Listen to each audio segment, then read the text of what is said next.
আজকে নিয়ে এলাম মাটির চুলায় মজাদার একটি তেহরি রান্নার রেসিপি। আসসালামু আলাইকুম বন্ধুরা, শিশির ভেজা শীতের সকাল। আজকে ভাবছি আমার ছেলেরা ঘুম থেকে ওঠার আগেই ওদের একটা সারপ্রাইজ দেব, তাই সকাল সকাল বাজারে গিয়ে কিছু কেনাকাটা করলাম। আজকে আমি তেহরি রান্না করে ওদের খাওয়াবো, তাই আমি গরুর মাংস, পোলার চাল, যা যা দরকার তেহরি রান্নার জন্য সবকিছু আমি কিনে নিলাম। বন্ধুরা, বাজারের ভিডিও তোমাদের দেখাতে পারিনি কারণ অনেক কুয়াশা ছিল, অনেক সকালে আমি বাজারে গিয়েছিলাম। এখন আমি রান্নার জন্য প্রস্তুতি নিচ্ছি। তেহরি রান্নার জন্য মশলাগুলো এক এক করে বাটিয়ে নিচ্ছি। আমার কাজে সাহায্য করছে আমার দুই কাজের খালা। বন্ধুরা, শীতকালে গরম গরম তেহরি খেতে খুবই মজা লাগে, কিন্তু রান্না করতে অনেকটা টাইম লেগে যায়। তেহরির জন্য আমি গরু মাংসটা ভালোভাবে মাখিয়ে নেব। এখানে রয়েছে 1.5 কেজি গরু মাংস। এখানে আমি দিয়ে দিচ্ছি আদা রসুন বাটা 4 চামচ। এখানে দিয়ে দিচ্ছি গরম মশলা বাটা 5 চামচ। জয়ফল ও জয়ত্রী আমি পরিমাণ মতো দিয়েছি। এখানে রয়েছে 250 গ্রাম টক দই এবং পরিমাণ মতো লবণ দিয়ে আমি ভালোভাবে মাখিয়ে 30 মিনিট রেখে দেব।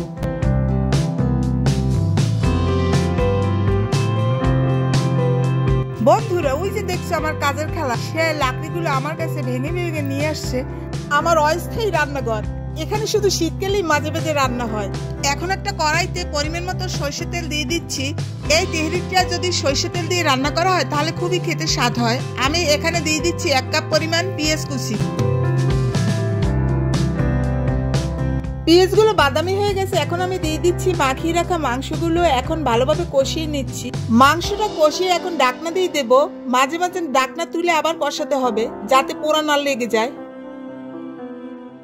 এখন আমি পরিমাণ মতো কাঁচামরিচ দিয়ে দিচ্ছি। কাঁচামরিচ দিয়ে আরেকটু কষিয়ে নেব।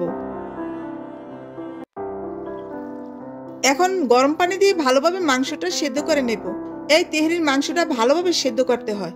এই তো মাংস রান্না হয়ে গেল। এখন আমি তেহরি রান্নার জন্য পোলার চালগুলো ভালোভাবে ভেজে নেব।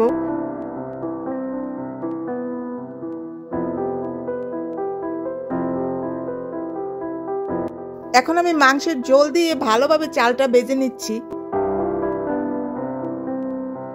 এখন তেহরির চালটা সেদ্ধ করার জন্য আমি দিয়ে দিচ্ছি 2 কেজি গরুর দুধ। এখন একটা ঢাকনা দিয়ে দেব আর কিছু মশলা দিয়ে দেব। এখানে দিয়েছি কিছু লং, গোলমরিচ ও দারুচিনি। চালটা 80% সেদ্ধ হবার পরে আমি তেহরির মাংসটা দিয়ে ভালোভাবে নাড়িয়ে ঢাকনা দিয়ে রাখবো কিছুক্ষণ। এখন দিয়ে দিচ্ছি কেওড়া জল। কেওড়া জল দিয়ে ভালোভাবে নাড়িয়ে চেড়ে আবার একটা ঢাকনা দিয়ে ঢেকে রাখবো। এই তো হয়ে গেল মজাদার তেহরি রান্না। আজকে আমার ছেলে ঘুম থেকে উঠে অবাক হয়ে তাকিয়ে রইল, মা তুমি তেহরি রান্না করছো?